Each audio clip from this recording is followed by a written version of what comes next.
నమస్తే, welcome to Leo. మనతో ఉన్నారు సీనియర్ జర్నలిస్ట్ కనకదుర్గ వడ్లమణి గారు. మేడం నమస్తే. నమస్తే అండి. మేడం, ఆర్కే రోజా గారు గతంలో ఎలా అయితే నోరు పారేసుకున్నారో అదే విధంగా మళ్ళీ నోరు పారేసుకున్నారు. అది కాక గతంలో అసెంబ్లీలోనూ భువనేశ్వరి మేడం గురించే మాట్లాడారు. ఇప్పుడు కూడా భువనేశ్వరి గారి గురించే చాలా చండాలంగా మాట్లాడుతూ వస్తున్నారు. గతంలో ఐస్ క్రీమ్ ఏదైతే హెరిటేజ్ ఐస్ క్రీమ్ నోట్లో పెట్టుకున్నాం అన్నట్టు చాలా నీచాతిరీచంగా మాట్లాడడం మనం చూస్తూ వస్తున్నాం. ఈరోజు వచ్చేసి హెరిటేజ్ పాలు పితుకుతున్నావా అని చెప్పేసి మాట్లాడుతున్నారు. వాస్తవానికి ఆ యొక్క పార్టీలో ఉన్నటువంటి యొక్క పురుషులకి సరైనటువంటి యొక్క నోరు లేదు, బూతులు మంత్రులు చాలా ఉన్నారని చెప్పి మనం అనుకున్నాం. అదేవిధంగా వాళ్ళకి ఎక్కడా నేను తీసుకోను అని చెప్పేసి ఈరోజు రోజా చేస్తున్న వ్యాఖ్యల్ని ఎలా చూడాలి, దీని కూటమి ఎలా తిప్పికొట్టాలంటే ఏం చెప్తారు? అంటే ఉగాది రోజు కనీస జ్ఞానం లేకుండా, అది కూడా తిరుపతిలో పుట్టాను వెంకటేశ్వర స్వామి భక్తురాలని చెప్పుకునే ఒక రోజా ఏం మాట్లాడారు, ఎంత అసహ్యంగా మాట్లాడారు. అంటే ఒక మహిళగా, ఒక ముఖ్యమంత్రి భార్యగా ఉన్న భువనేశ్వరి గారిని, ఆవిడేమి తక్కువ మనిషి కాదు. భువనేశ్వరి గారు అంటే ఒక నందమూరి తారక రామారావు గారి కూతురు. అంటే ఒక ముఖ్యమంత్రిగా చేశారు ఆయన. అంతకుముందు ఒక పెద్ద నటుడు, గొప్ప నటుడు ఆయన, విశ్వవిఖ్యాత నట సార్వభౌముడు అనే ఒక బిరుదాంకితుడు ఆయన. తర్వాత 4వ ముఖ్యమంత్రి అయిన చంద్రబాబు నాయుడు గారి భార్య ఆవిడ. తర్వాత ఇప్పుడు కొడుకు కూడా మంత్రిగా పనిచేస్తున్నారు. వీటన్నిటినీ మించి ఆవిడ ఎన్టీఆర్ బ్లడ్ బ్యాంక్ అనేది ఒక ట్రస్ట్ పెట్టి నడుపుతున్నారు. ఎంతోమందికి రక్తదానం చేస్తున్నారు వారు. అది కాకుండా హెరిటేజ్ని నడుపుతున్నారు. అంటే ఆవిడ ఒక ఎంటర్ప్రెన్యూర్, ఒక సామాజిక సేవ చేస్తున్న ఒక వ్యక్తి. అది కాకుండా పాఠశాలలు కూడా నడుపుతున్నారు ఆవిడ ఎన్టీఆర్ ట్రస్ట్ భవన్ తరఫున. అంటే సాధారణ మహిళ కూడా కాదు ఆవిడ. రోజా ఆవిడ ముందు ఏ రకంగానూ నిల్చోటానికి కూడా అర్హురాలు కాదు. నేను చెప్తున్నది అది. అటువంటి వ్యక్తి గురించి నువ్వు మంచి మాట్లాడక్కర్లా, చెడు మాట్లాడకూడదు. అంటే ఉగాది రోజు నీ సంస్కారం ఇదా, ఒక తెలుగు అమ్మాయిగా నువ్వు చెప్పుకుంటూ, నువ్వు కూడా సినిమాల్లో నటించావు, ఒక మంత్రిగా ఉన్నావు, నువ్వు ఒక జబర్దస్త్ లాంటి ఒక దాంట్లో పని చేశాక నీ బుద్ధి బురదలోకి వెళ్ళిపోయిందా? అంటే రోజాక ముళ్ళు ఉంటాయి కదండి రోజా పువ్వుకి. అంటే ఈవిడ బుద్ధి ఆ ముళ్ళ లాంటిదన్నమాట. అంటే ఆవిడ ఎంత అందంగా యాక్చువల్గా సువాసన వెదజల్లాల్సి వచ్చినా కూడా ఆవిడ సువాసన మర్చిపోయి ముళ్ళే ఆవిడ చూపిస్తుంది. ఇది సిగ్గు తెచ్చుకోవాల్సిన అంశం అండి. ఆవిడ దిగజారక్కర్లే. మనిషి రాజకీయాల్లో ఉంటే దిగజారుడు రాజకీయాలు చేయాలని ఎక్కడా ఏ శాస్త్రంలోనూ చెప్పలేదు, ఏ పుస్తకంలోనూ రాయలేదు. ఇప్పుడు రాజకీయం అనేది ఎంత అందంగా చేయాలి. ఇవాళ హేమాలిని ఉన్నారండి ఫర్ ఎగ్జాంపుల్. ఆవిడ ఇంత నీచంగా ఎప్పుడైనా మాట్లాడిందా? జయప్రద ఉన్నారండి, ఆవిడ ఎంత చక్కగా మాట్లాడిందా? ఆవిడ ఎప్పుడైనా ఇలా మాట్లాడిందా? కంగనా రనౌత్, ఖుష్బూ ఉన్నారండి, కంగనా రనౌత్ ఉన్నారండి. ఎవరిని తీసుకున్నా వాళ్ళ పరిధి దాటి ఎవరు మాట్లాడటం లేదుగా. బూతులు మాట్లాడితేనే మేము రాజకీయాల్లో ఉంటామని ఏ నటి అయినా చెప్పిందా?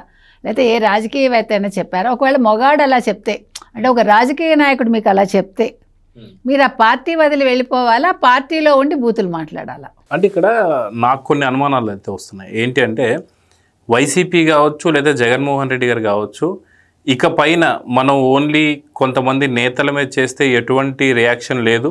ఎందుకంటే చంద్రబాబు నాయుడు గారు లేదులే వాళ్ళ పాపను వాళ్ళే పోతారు, ఇది మనది మంచి ప్రభుత్వం అని చెప్పేసి అని చాలా వదిలేస్తున్న సంగతి తెలిసిన తర్వాత ఒక ప్రణాళికాబద్ధంగానే మొన్న అంబటి రాంబాబుతోని అటు చంద్రబాబు నాయుడు గారు తిట్టడం, ఈరోజు రోజాతోని భువనేశ్వర్ గారిని తిట్టడం. సో ఎలా చూడాలంటారు దీన్ని? అంటే అక్కడ తల్లిని తిట్టించాడు, ఇక్కడ భార్యను తిట్టించాడు, కొడుకునేమో జోగి రమేష్తో తిట్టించాడు. ఇదొక వ్యూహం అనుకోవాలి. వ్యూహమే. ఎందుకంటే తన ఇంట్లో సొంత తల్లిని గెంటేశాడు, సొంత చెల్లిని గెంటేయడమే కాకుండా సొంత చెల్లిని నాకు అసలు మా అమ్మకి పుట్టలేదు అన్నట్టుగా, అంటే రాజశేఖర రెడ్డికి పుట్టలేదని వ్యాఖ్యానాలు చేయించటం. అంటే ఎంత నీచ మనస్తత్వం అవుతుంది. ఇందాక మనం చెప్పుకున్నట్టు రాక్షస ప్రవృత్తి అంటారు. కానీ రాక్షసులు ఇలా ఉండరండి. ఇప్పుడు మనం రావణాసురుని తీసుకుంటే రాక్షసాంశ అయినా కూడా ఆయన ఇలా లేరు కదా. చెల్లెల కోసం ఆయన బాధపడ్డాడు కదా, చెల్లెల కోసం రాముడి పైన యుద్ధం చేశాడు కదా. అంటే రాక్షసులు కూడా ఇలా ఉండరు. మరి ఇది ఏ జన్మమో ఆయనే చెప్పుకోవాలి. అంటే ఇప్పుడు అటు మనిషి కాదు, ఇటు రాక్షసుడు కాదు, మధ్యస్థంగా ఎవరైనా ఉంటారో నాకు తెలీదు.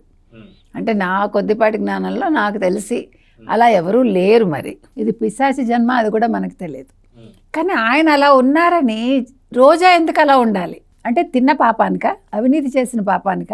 ఏ పార్టీలో ప్లేస్ దొరకడం లేదని ఇప్పుడు ఇంకొకటండి, ఏ పార్టీలో ప్లేస్ దొరకలేదు. ఓకే, నిన్న ఆ రోజు వెనకేసుకొచ్చిన రాధిక ఏమైంది, ఖుష్బూ ఏమైంది, మీనా ఏమైంది? ఇవాళ నువ్వు ఒక మహిళని తిడితే, ఒక ముఖ్యమంత్రి భార్యను తిడితే ఇవాళ వచ్చి మాట్లాడాలిగా. ఎందుకు మాట్లాడలేదు? నీకు దమ్ముంటే ఒకవేళ స్టాలిన్ భార్య నువ్వు తిట్టగలవా ఇట్లాగా? ఊరుకుంటారు ఎవరైనా? ఇది మంచి ప్రభుత్వం అని ఊరుకోక్కర్లేదండి. మంచి ప్రభుత్వం అయినా రివెంజ్ తీసుకోవాలి. ముఖ్యంగా భువనేశ్వర్ గారు కేసు వేయాలి ఇవిడి మీద. ఎందుకంటే రెచ్చిపోతున్నారు వీళ్ళు.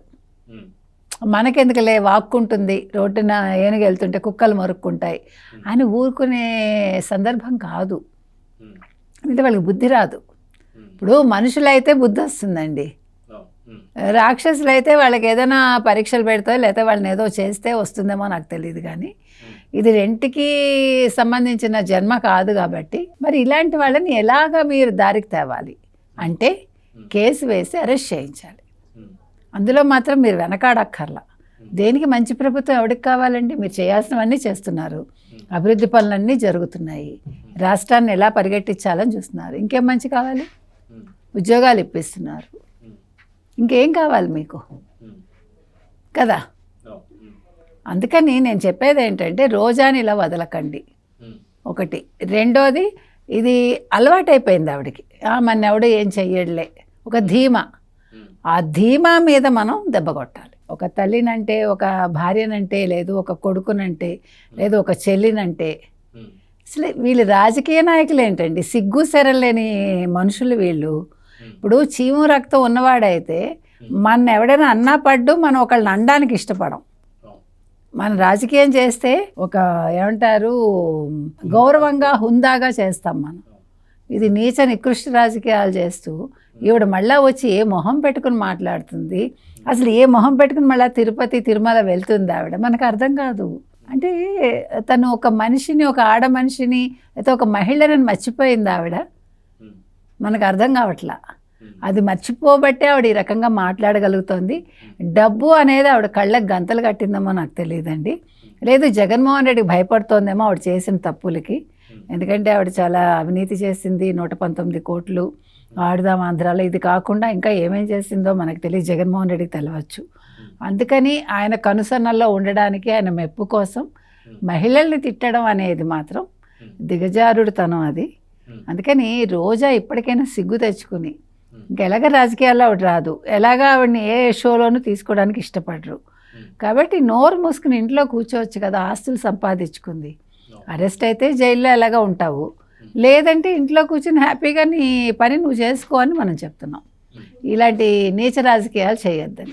ఖచ్చితంగా ఏదైతే రోజా చేసిన వ్యాఖ్యలపైన తీవ్ర దుమారం అయితే రేగుతుంది. అటు భువనేశ్వరి గారి పైన కావచ్చు, లేదా మిగతా మహిళలపైన కూడా ఇలాంటి వ్యాఖ్యలు ఇకపైన కూడా చేయకూడదని చెప్పి అయితే కోరుకుందాం. నమస్తే. నమస్తే. Please subscribe to Leo News for more videos.